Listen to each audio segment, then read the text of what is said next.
Puis là, ben c'est ça, ça m'emmenait dans ma réflexion. Puis j'entends souvent des frères et sœurs faire des murmures, et moi aussi. Tu sais, on regarde les gens de dimanche en dimanche, puis on regarde au nombre, aux circonstances. Mais, tu sais, vous êtes-vous déjà questionné qu'est-ce qu'il faudrait qu'on fasse en tant qu'Église, en tant qu'Assemblée pour avoir plus de monde? Ben, tu sais, c'est ça, des fois, les gens ils disent oh, moi, j'aimerais donc bien ça qu'on ait plus de monde. OK, mais pour avoir plus de monde puis être populaire aux yeux du monde, il faut qu'on soit comme le monde. Fait que si on cherche la popularité, ça implique qu'on doit faire des compromis. Parce que Jésus, qu'est-ce qu'il a dit? Vous serez haïs en mon nom. Ça fait mal, là. C'est ça. Jésus a dit, vous serez haïs en mon nom.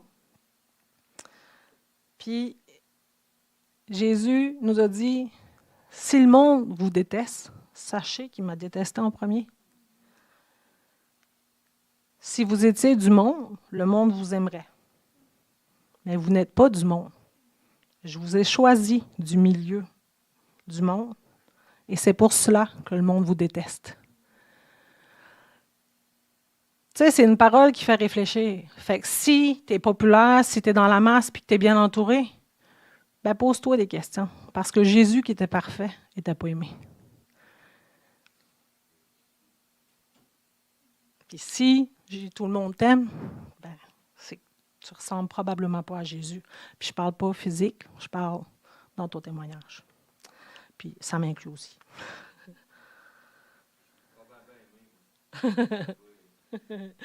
Hey, réconforte-toi. Jésus l'avait promis.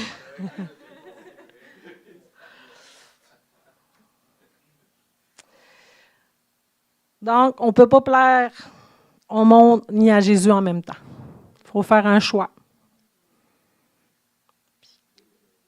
Jésus il a dit, êtes-vous avec moi ou contre moi? Puis Dieu il a dit à Gédéon, un vaillant guerrier dans l'Ancien Testament, la seule façon que je peux me glorifier, c'est en réduisant les effectifs. Pour pas que toi, tu prennes le mérite de la victoire. Puis, tu sais, ça nous fait de la peine de se faire rejeter, d'être blessé, d'être trahi, d'être abandonné. Mais peut-être que Dieu fait une mise à part. Peut-être que Dieu, il purifie autour de toi pour entrer dans ton appel. Donc, qu'est-ce que Dieu a choisi pour toi? C'est comme notre sœur l'a dit au début de la louange, c'est pas la quantité qui compte, c'est la qualité. Jésus, il était douce avec lui. Puis son nom s'est proclamé autour du monde entier, encore aujourd'hui, 2000 ans plus tard. Donc, quand vous voyez qu'on est peu nombreux, c'est pas important.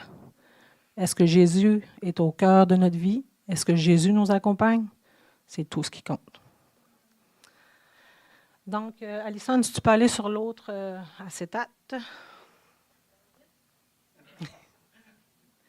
Donc, faire un petit contexte, on retourne 1050 ans avant Jésus-Christ, ça veut dire passer 3000 ans, qui est encore d'actualité, je vous dirais. Puis, pour mettre en contexte, Gédéon, ça se passe dans le livre des Juges, après la conquête de Canaan avec Josué.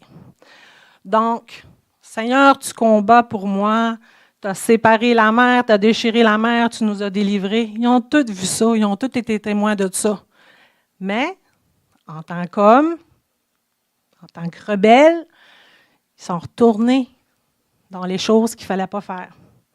Ils ont fait ce qui déplaisait à l'Éternel. Puis par leur désobéissance, ils ont vécu 7 ans d'oppression.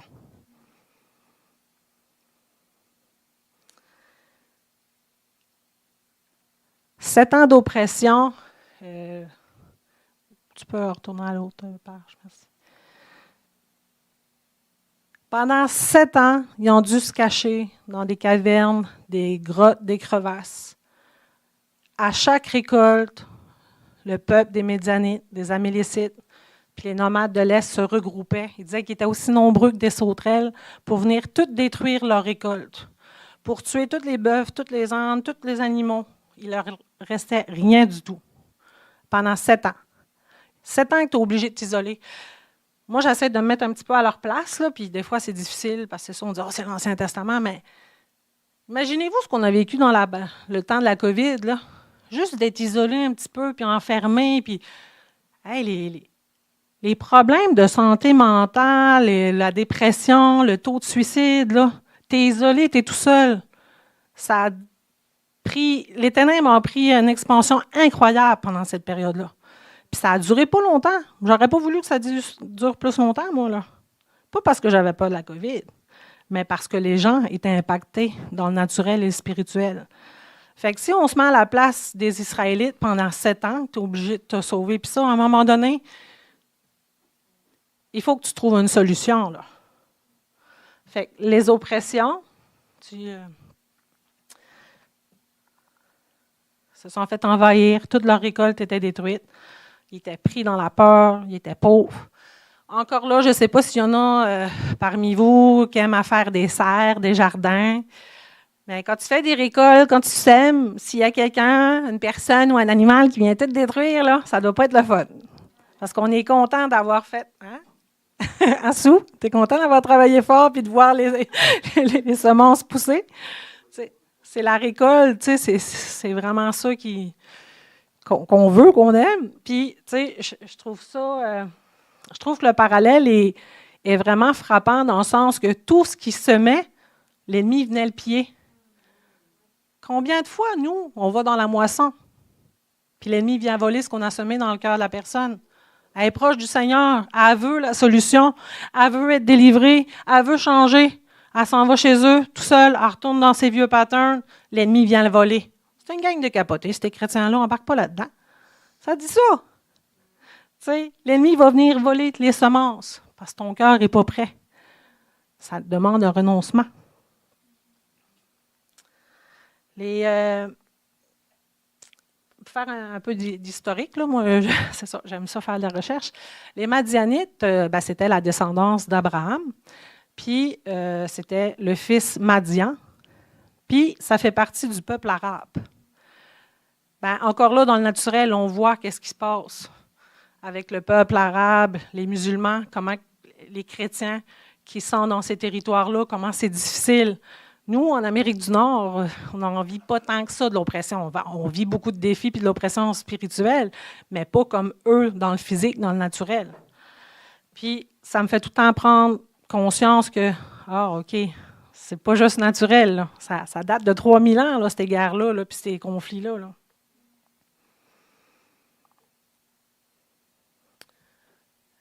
Oui, on parle à l'autre.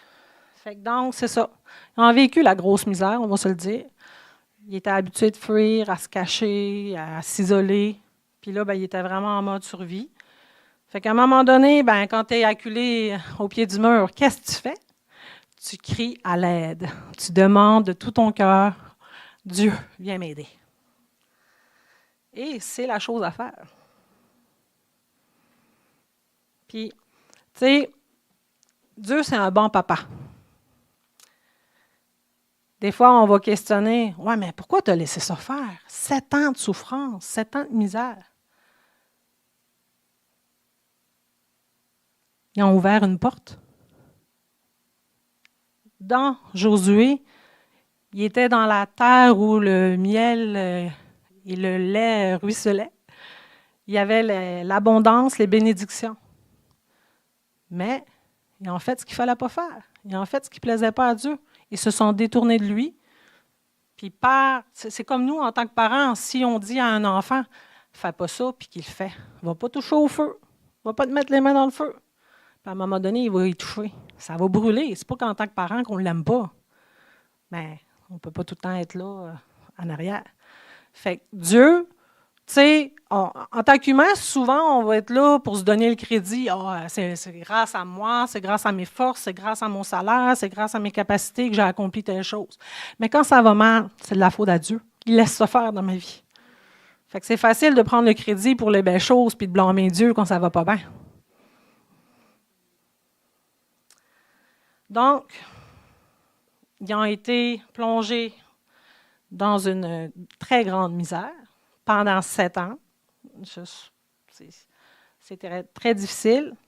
Et ils ont crié à Dieu de tout leur cœur.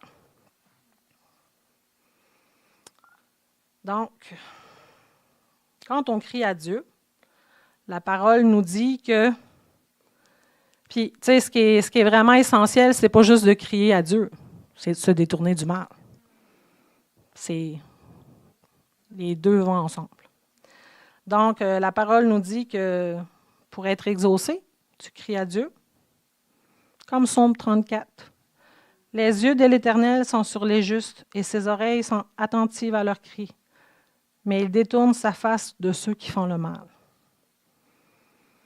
Détourner, ce n'est pas du mal, c'est une condition souvent liée à la prière exaucée.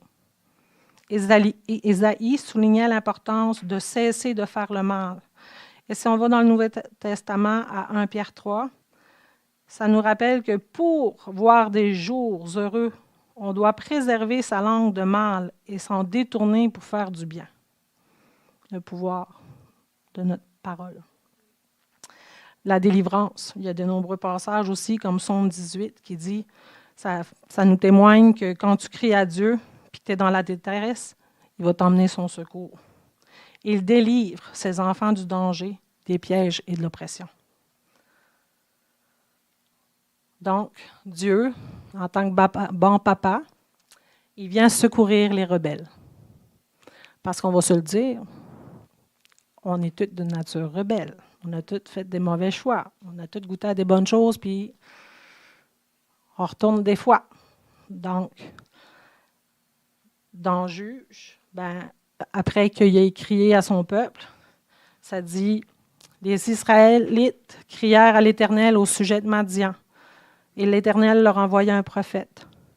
Voici ce que dit l'Éternel, le Dieu d'Israël, je vous ai fait sortir d'Égypte et quitter la maison d'esclavage. » La maison d'esclavage, on parle au naturel, c'était des esclaves, mais en 2026, on est encore esclaves, des chaînes qui nous lient, des dépendances.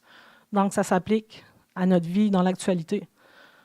Je vous ai délivré de la domination des Égyptiens et de tous ceux qui vous opprimaient.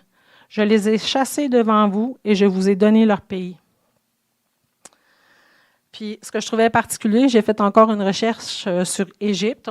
L'Égypte, on voit comme c'est où géographiquement. Puis, c'était un lieu de refuge face à la famine, mais c'est aussi utilisé comme une métaphore pour la maison de la servitude, la maison de l'esclavage. Puis, ça représente l'oppression et l'attachement aux puissances humaines. Donc, souvent, tu es dans ton Égypte, tu es pris là, tu es dans le lien de la servitude parce que tu essaies par tes propres forces. Tu remets le pouvoir dans les mains des hommes, alors que la solution, c'est la délivrance divine. Puis ce que je trouvais particulier aussi, c'est que la partie nord-est de l'Afrique, de l'Égypte, c'est adjacent à la Palestine. Donc, ça fait que c'est doublement oppresseur. Ensuite, l'Éternel a dit « Je suis votre Dieu. Vous ne craindrez pas les dieux des Amoréens, même si vous habitez dans leur pays, mais vous ne m'avez pas écouté. » Quand on fait référence aux dieux, c'est pas juste des divinités, là. C'est tout ce qui prend trop de place dans ta vie. Tout ce qui a une affection, une attention démesurée. Puis si ça ne va pas bien dans ta vie, tu vas te tourner vers ce Dieu-là. Si tu veux du réconfort dans ta vie, tu te tournes vers cette chose-là, cette distraction-là. C'est ça des dieux.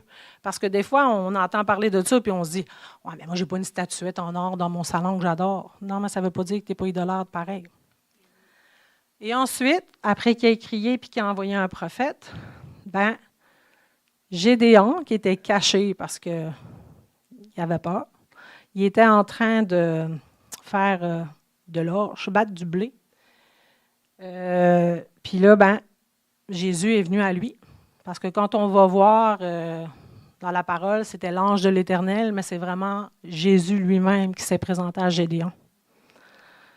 Puis, il a dit, « L'Éternel est avec toi, vaillant héros. » Gédéon a dit, « Moi, vaillant héros, je suis le plus petit de la tribu de mon père, puis je suis très insignifiant, puis la tribu de mon père, c'est la plus petite et la plus faible et la plus pauvre. » Donc, il était loin de se voir comme un vaillant héros. Mais Dieu, il regarde pas aux circonstances, pas aux noms, pas aux apparences. Si Dieu dit que c'est un vaillant héros, c'en est un. Parce que Dieu, il dit toujours la vérité. Puis la belle chose et bonne chose de Dieu, c'est que Dieu, il voit le futur. Fait qu'il sait qu'est-ce qu'il peut devenir. Donc, Gédéon, ben c'est ça. Là, Jésus se présente à lui, il dit que c'est un vaillant héros, puis là, ben, lui, tout de suite, il tombe dans ses peurs, puis là, il commence à donner des excuses. Comme je vous l'ai dit, ben, c'est ça. Il se disait, moi, je suis le plus faible, je suis le plus petit, je suis le plus insignifiant. Donc là, il est craintif un peu, parce que là, Jésus, il dit, tu es un vaillant héros, puis il veut qu'il l'aide à délivrer de son peuple. Puis, Gédéon, il dit, OK, ben, tu peux-tu m'envoyer un signe? Parce que là, il veut des signes que c'est vraiment Jésus qui s'est apparu à lui. Puis Gédéon, ben, il se voyait avec ses yeux d'homme. Puis moi aussi, j'aurais sûrement douté, là. Puis il doutait tellement qu'il n'a pas demandé un signe, il en a demandé plusieurs. Puis là, ben, Dieu, il lui a donné un ordre, un commandement. Il a dit, « Va avec la force que tu as, et délivre Israël de l'oppression de Madian. N'est-ce pas moi qui t'envoie? »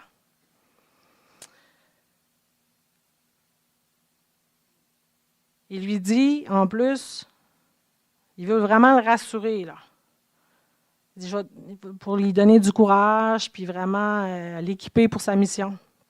Il dit, « Je vais être avec toi, et tu battras les Madianites comme s'il s'agissait d'un seul homme. » Tantôt, sur la photo, là, en tout cas, c'est ça. J'avais essayé de bien la représenter, là, mais les Madianites, puis les Amalécites, puis les nomades de l'Est, là, ils étaient tellement nombreux, ils disaient qu'ils étaient nombreux comme les grains de sable. Donc, là, tu dis, OK, moi, je vais aller combattre ça, là. Puis lui, il dit, comme un seul homme. Fait que là, il dit, ben, si c'est vraiment vrai, Dieu, puis que j'ai trouvé grâce à tes yeux, donne-moi un signe pour me montrer que c'est bien toi qui me parles. Puis là, ben, il a demandé il dit, attends, je vais te faire une offrande. Fait que là, Gédéon, il est parti, puis il a pris un chevreau avec des pains sans levain, puis de la farine. Puis il a mis la viande avec un panier, puis le bouillon. Puis l'ange de Dieu lui a dit, prends la viande et les pains, pose-les sur le rocher, puis verse le jus dessus. Puis là, ben, Gédéon, il a obéi. Puis l'ange de l'Éternel, il a mis son bâton, puis tout a pris en feu, puis c'est disparu. Ça a brûlé. Donc là, Gédéon, il a compris que c'était vraiment Dieu. Là. Puis là, ben, Dieu il a demandé, il dit, là, ton peuple, il a fait ce qui était mal, fait qu'il faut qu'on répare la situation. Il a dit, prends le taureau de ton père, ainsi qu'un deuxième taureau de 7 ans, puis démolis l'autel de Baal qui appartient à ton père et abat le poteau sacré qui se trouve dessus. Fait que Gédéon, il a obéi. Il est allé détruire le poteau sacré puis l'idole. Fait que là, vous pouvez vous imaginer que ça n'a pas fait plaisir au peuple qui était là. Puis ensuite, Dieu lui a dit, tu construiras un autel, et sur le haut de ce rocher, tu vas me le consacrer. Tu prendras le deuxième taureau et tu l'offriras en holocauste en utilisant le bois de l'idole que tu auras abattu. Il a pris le bois qui servait d'idole, un idole, un faux Dieu qui n'est pas vivant et qui ne nous aide pas vraiment, puis il l'a brûlé. Mais là, comme ça ne faisait pas l'affaire du village, ils sont venus, puis ils étaient vraiment fâchés, puis ils voulaient le faire tuer. Puis là, ben, le père, c'était l'idole de Joas, le père de Gédéon. Mais il ne voulait pas que son fils se fasse tuer. Puis là, il a dit, ben, est-ce que c'est à vous autres de défendre Baal? Est-ce que c'est à vous de venir au secours d'un Dieu? Toute personne qui défendra Baal mourra avant le matin. Puis si Baal est un Dieu, qu'il se défende lui-même, puisqu'on a démoli son autel. Oui. Le Dieu Baal, oui, c'est un démon. Donc, là, encore là, le Saint-Esprit m'a comme réveillé un petit peu par rapport à ce texte-là, parce que j'avais lu le texte de Gédéon plusieurs fois. Mais là, il a brûlé l'autel de Baal. Puis là, ben, le peuple était fâché. Puis il voulait le tuer. Mais ils ne l'ont pas tué. Mais immédiatement après, qu'est-ce qui s'est passé? Tout le peuple, les Médianites, les Amalécites, les nomades de l'Est, se sont rassemblés au Jourdain, puis ils sont encore là pour venir l'attaquer. Donc, les idoles comme telles, ce n'est pas des dieux vivants, mais il y a quand même des esprits attachés à ces idoles-là. Puis ils ont vu qu'il avait mis au défi. Fait que qu'est-ce qu'il a fait? Ils ont utilisé des gens pour venir les attaquer. Puis, dans le Nouveau Testament, ça nous dit qu'on n'a pas à combattre contre la chair et le sang, mais contre les dominations, contre les autorités, contre les princes de ce monde des ténèbres, contre les esprits méchants dans les lieux célestes. Dans le spirituel, là, quand vous faites partie du peuple, vous êtes observé. Puis vous allez vous faire attaquer. Vous allez peut-être dire que mon message n'est pas très encourageant, là, mais habituellement, quand on fait partie du peuple de Dieu, puis les personnes qui étaient proches du baptême, si vous vous faites baptiser, puis que vous vous approchez de Dieu, ben, ou que vous êtes sur le point d'entrer dans votre appel ou de faire un œuvre pour Dieu, comme aller évangéliser, ben, souvent, on est confronté à des attaques. Mais ce n'est pas juste dans le spirituel, ces attaques-là. C'est dans le naturel. Puis, je ne veux pas vous vendre le punch de l'histoire parce que c'est ça, mais la bonne nouvelle, c'est qu'on sait qui gagne à la fin. Fait qu'il ne faut pas faire semblant que les mauvais esprits puis que les démons, ça n'existe pas, parce qu'on est plus que vainqueurs en Jésus. Puis il va toujours nous donner le moyen d'en sortir. Mais si vous avez... Ça fait un bout de temps que vous êtes chrétien, ou même si vous n'êtes pas chrétien, quand vous vous faites attaquer, que vous avez une brique par-dessus l'autre, que vous avez tout le temps des choses, puis là, vous dites, pourquoi ça m'arrive à moi? C'est-tu juste à moi que ça arrive? C'est parce qu'il se passe de quoi? Puis, il n'y a pas juste le naturel, il y a le spirituel.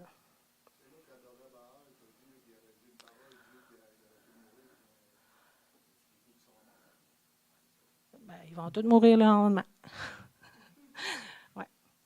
Donc, après ça, Gédéon,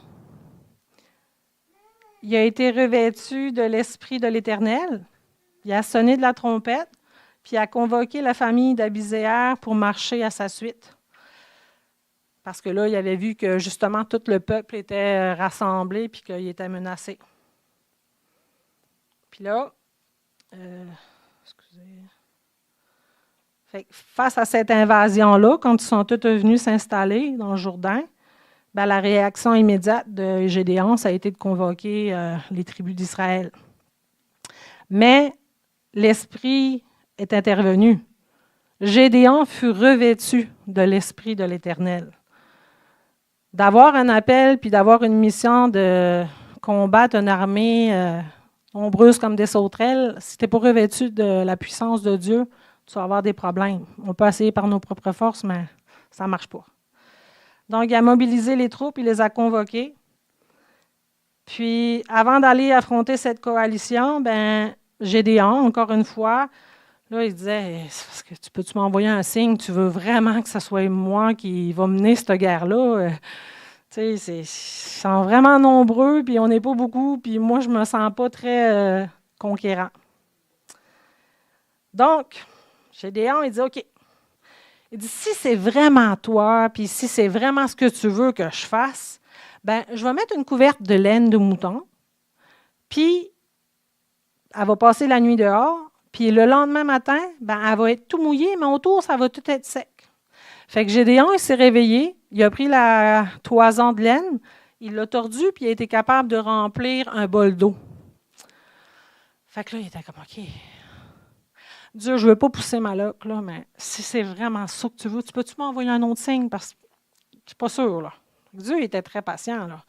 Il dit, OK. Fait, il dit, là, je vais faire la même chose, mais il dit, je vais mettre la couverture de laine, puis si demain matin, qu'elle est sèche, mais que toute la terre est mouillée, bien là, il va savoir que c'est vraiment ça que tu veux. Fait qu'est-ce que vous pensez qui est arrivé? Ça s'est produit. Donc, là, Gédéon, prêt, pas prêt, j'y vais, il faut qu'il y aille. Fait que là, lui, quand il a convoqué les tribus d'Israël, ben, ils se sont ramassés, il était 32 000 personnes. 32 000, puis si on regarde les faits historiques, ben, il aurait été comme 132 000 là, dans les Madianites, les Amalécites, puis les nomades de l'Est. Fait que là, il dit, OK, 32 000. Mais là, Dieu, il dit, ouais, mais là, si vous combattez à 32 000, ben, vous allez vous octroyer la gloire. Fait que vous ne pouvez pas aller combattre à 32 000. Fait que, il a fait une mise à part. Toutes les peureux, je ne veux pas de vous autres, allez-vous-en. Fait que là, il y en a 22 000 qui sont partis. Fait qu'ils ont passé de 32 000 à 10 000. Fait que c'était quand même. Puis là, on se dit, tu sais, ouais, pourquoi ceux qui sont peureux, vous devez partir, alors que Gédéon se considérait comme quelqu'un qui avait peur. La distinction, c'est que d'avoir peur, c'est normal, là, on est des humains. Mais de se laisser dominer par cette peur, de se laisser diriger par cette peur, c'est ça que Dieu ne veut pas. Parce que si tu mets ta peur de côté, puis par la foi, tu vas aller chercher vraiment qu'est-ce que Dieu peut t'offrir, puis de le laisser combattre pour toi, bien là, c'est une autre histoire. Oups. Fait que, c'est ça. Dans la stratégie militaire de Gédéon, ben là, on voit qu'il passe de 22 000 à 10 000. Puis là, ben Dieu, il dit, ouais, non, c'est encore trop. C'est encore trop parce que si vous restez à 10 000, bien, vous allez vous donner le crédit. Fait qu'il dit, OK, on va faire une autre séparation, un autre camp de sélection. Fait que là, il va choisir c'est qui l'unité d'élite des 300. Puis, moi, je n'ai pas trop de formation en côté soldat ou côté guerre, là, mais dans ma tête, quand je lisais le livre des juges puis que je voyais l'histoire de Gédéon, j'avais de la difficulté à comprendre comment il avait fait pour déterminer puis séparer les 300 élites par leur façon de boire. Fait que les voix et les pensées de Dieu ne sont pas les nôtres. Mais après, c'est ça, à un moment donné, quand on a plus compris, le Saint-Esprit nous répond. Fait que le Saint-Esprit, c'est ça, il a parlé à Gédéon, il dit « observe ». Fait que sur les 10 000 personnes qui sont arrivées, ben, il y en a 9 700 personnes qui se sont précipitées dans l'eau puis qui ont commencé à boire comme des petits chiens. Puis il y en a 300 qui ont resté à genoux puis qui ont emmené l'eau à eux. Fait que là, ça leur donnait une position de vigilance. Ils étaient alertes, même s'ils étaient assoiffés. Alors, Dieu a mis ces 300-là à part pour mener la bataille. Puis là, ben, j'ai fait, ouais, ça fait du sens. On est dans un combat, on est en guerre, la lumière contre les ténèbres. Fait que si tu n'es pas vigilant, combien de fois dans la parole, ça dit « veillez et priez ». Soyez vigilants. Il y a beaucoup de passages marquants comme être vigilant aussi par rapport à notre cœur. Ça dit dans Proverbe 4, 23, « Garde ton cœur plus que toute autre chose, car de lui viennent les sources de la vie. » 1 Pierre 5, 8, « Soyez sobres, veillez. Votre adversaire, le diable, rôde comme un lion rugissant, cherchant qui le dévorera. » Puis dans Matthieu, ben, veillez et priez afin que vous ne tombiez pas dans la tentation, car l'esprit est bien disposé, mais la chair est faible. Je trouve que le parallèle est spirituel, il est vraiment puissant. Tu sais, il y a deux sortes de chrétiens. Tu as des chrétiens qui voient Satan et les démons à l'œuvre partout, puis qui leur accordent beaucoup d'importance. Puis ils pensent que c'est pas vrai. Il y en a que c'est ça. C'est pas vrai qu'il y a tout le temps des démons là, qui sont à l'œuvre. Je dirais 99% du temps, oui, mais des fois, on a d'autres ennemis, on a notre chair, le monde, les esprits. Ensuite de ça, il y a les chrétiens qui aiment vraiment Jésus puis qui croient que le surnaturel, c'était dans le temps des apôtres. Puis que le diable puis les démons, ils n'existent plus ou qu'ils ne sont plus à l'œuvre. Mais quelle meilleure tactique de faire croire par l'ennemi qu'il n'existe pas, qu'il n'est pas là et qu'il n'est pas réel? Comment tu peux combattre quelqu'un qui n'est pas là? Tu sais, tu le laisses agir à sa guise, là. Souvenez-vous que l'adversaire est rusé, qu'il rôde comme un lion rugissant, cherchant qui il pourra dévorer. C'est sûr qu'il ne faut pas trop y donner d'importance. Parce que, encore là, on sait c'est quoi la fin. On est plus que vainqueur. Mais en attendant, là, il déploie tout ce qui est possible dans les ténèbres pour voler le plus d'âmes possible, afin de faire semblant qu'il n'existe pas. Les mauvais esprits sont réels, sont bien là. Vous avez juste à regarder, justement, depuis la COVID, tout ce qui s'est passé. Tout ce qui est en accéléré, tout ce qui est déployé. On est à Sept-Îles, une pareille petite ville. 2 personnes qui meurent en une semaine. Des meurtres. Vous pensez que c'est dans le naturel, là? C'est parce que la personne est juste méchante. Non, il y a un monde spirituel de ténébreux qui les influence. Puis si on n'agit pas, ça va s'empirer. Mais gloire à Dieu, parce que là où le péché abonde, la grâce surabonde, puis là où il y a des ténèbres, la lumière brille. Donc, là, on a les 300 personnes qui ont été séparées. Puis, si on va à l'autre, dans le fond, là, il s'est dit, OK, Dieu il a dit, tu vas prendre les 300 personnes, puis tu vas faire 3 groupes de 100 hommes. Puis, encore là, si on parle de stratège militaire, j'imagine que si vous me regardez, que vous ne me choisiriez peut-être pas comme première fantassin pour aller sur un combattre, mais moi, je n'aurais pas suggéré à une armée de partir avec des trompettes, puis des chaudrons, puis un bocal de feu. T'sais? Pour moi, je pense que mon incrédulité aurait peut-être embarqué, là.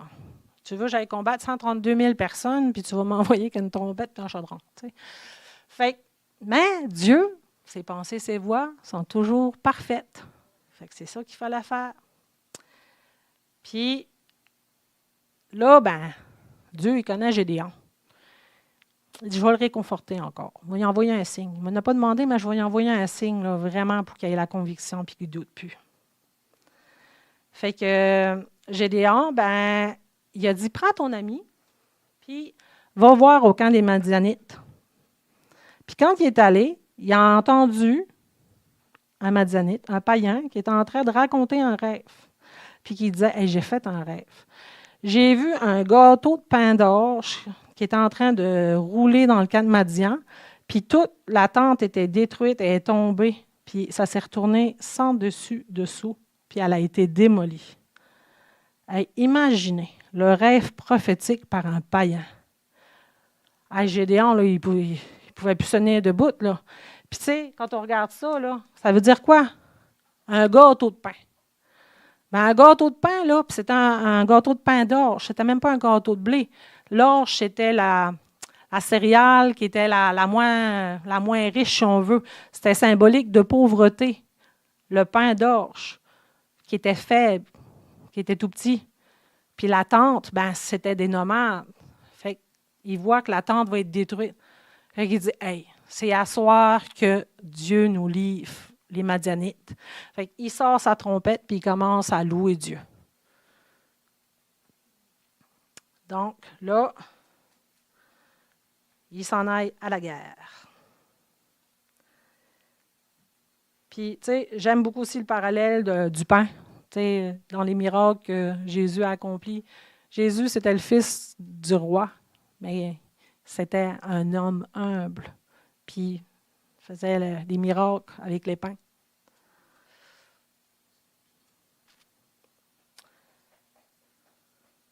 Puis le fait que Dieu a utilisé ce signe-là prophétique, ça a boosté la foi à Gédéon.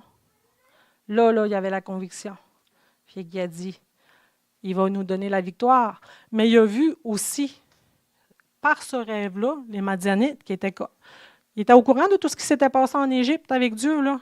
Eux autres, là, ils ont pris peur. Fait que là, il y avait le dessus psychologique. Là. Ils venaient d'avoir un rêve qu'il y allait... Parce qu'en plus, les païens, ils ont dit, c'était quoi la révélation du rêve? Il leur a dit, ça veut dire que ça, c'est l'épée de Gédéon qui va nous détruire notre armée.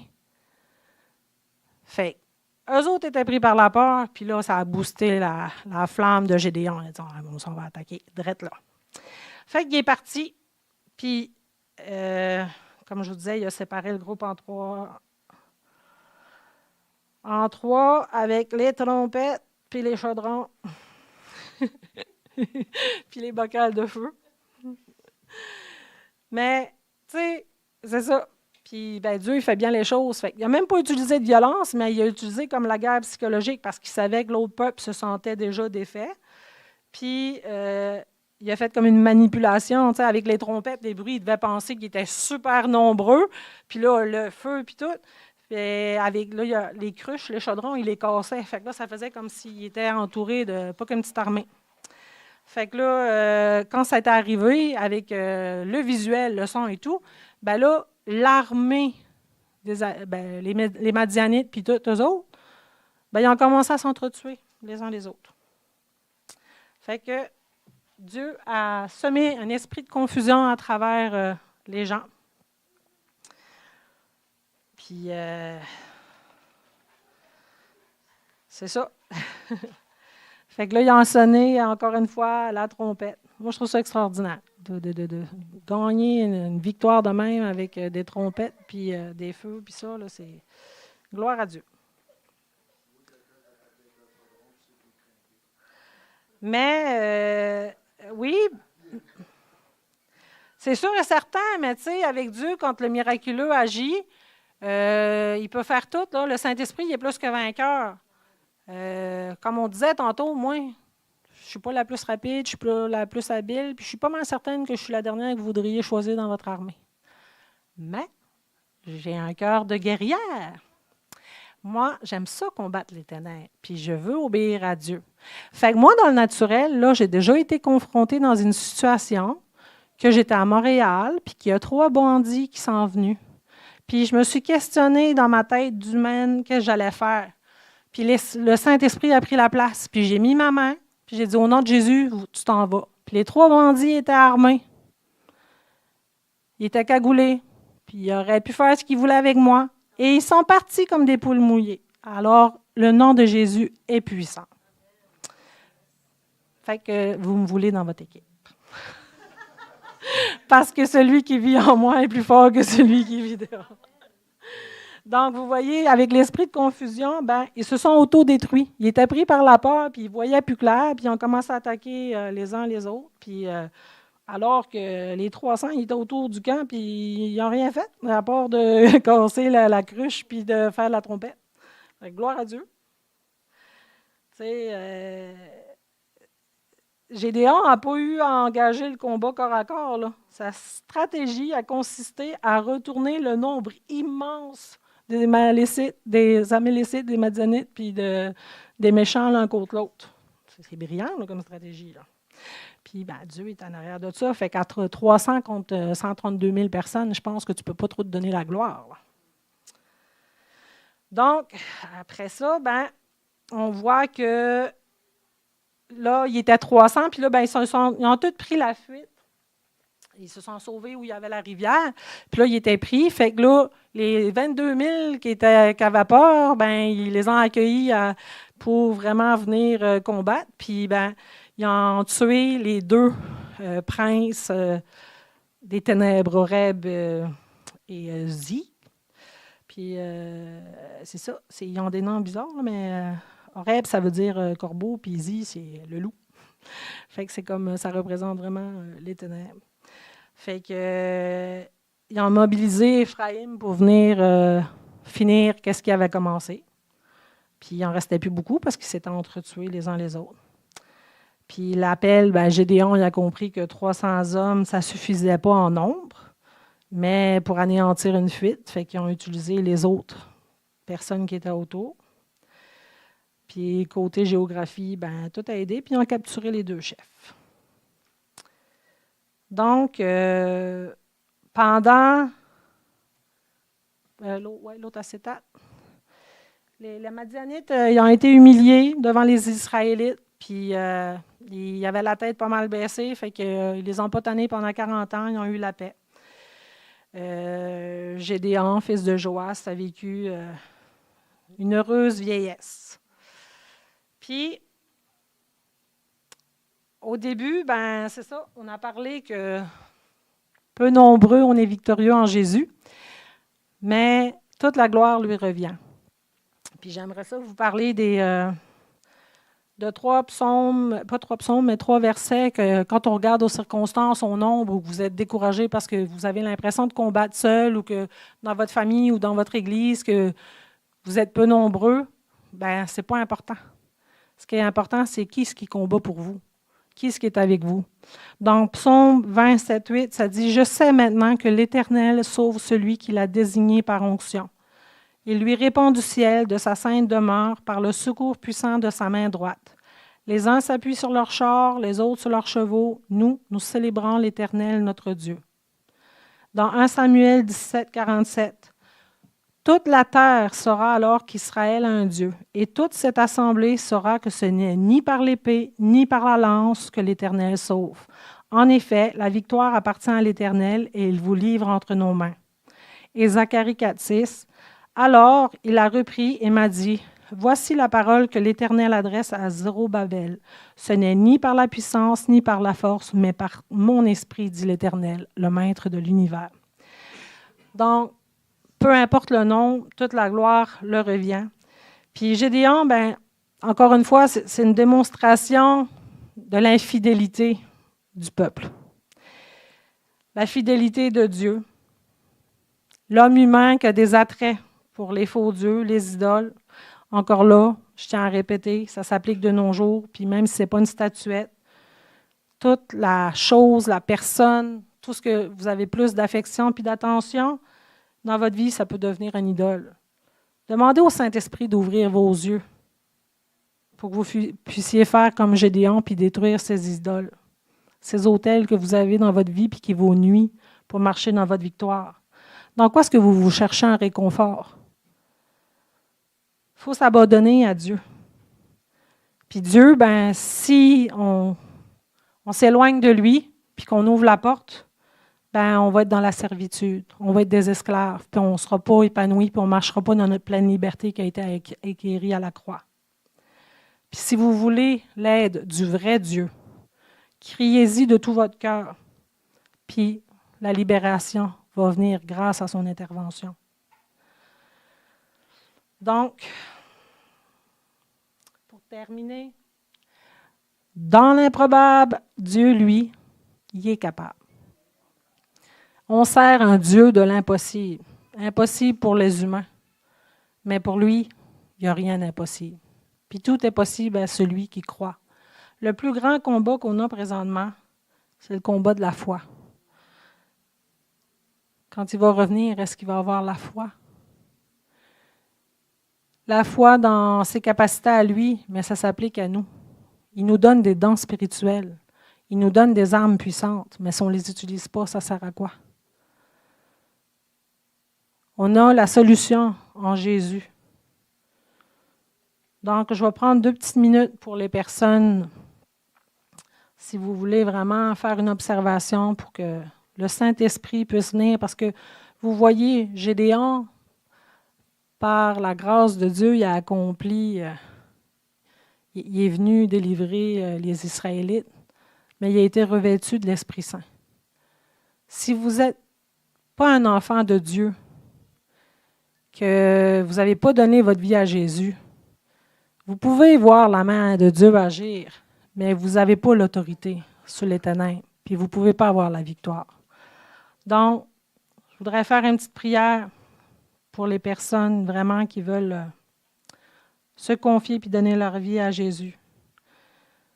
Cher Seigneur Jésus, je sais que je suis pécheur, pécheresse, puis que j'ai besoin de toi, de ton pardon.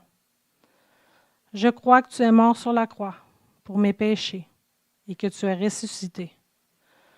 Je me détourne de mes péchés et je t'ouvre la porte de mon cœur. Viens dans ma vie, je te reçois comme mon Sauveur et mon Seigneur. Merci Saint-Esprit de déposer la conviction, la révélation dans le cœur des frères et sœurs et des personnes que sans toi, on ne peut rien.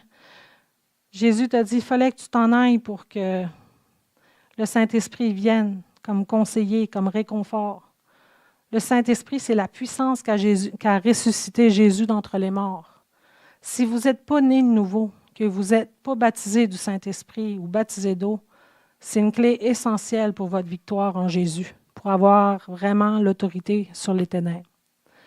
Donc, sur ce, n'hésitez pas à appeler Dieu parce que c'est un Dieu de l'impossible, c'est un Dieu des miracles, puis peu importe le nombre des circonstances, il va se manifester.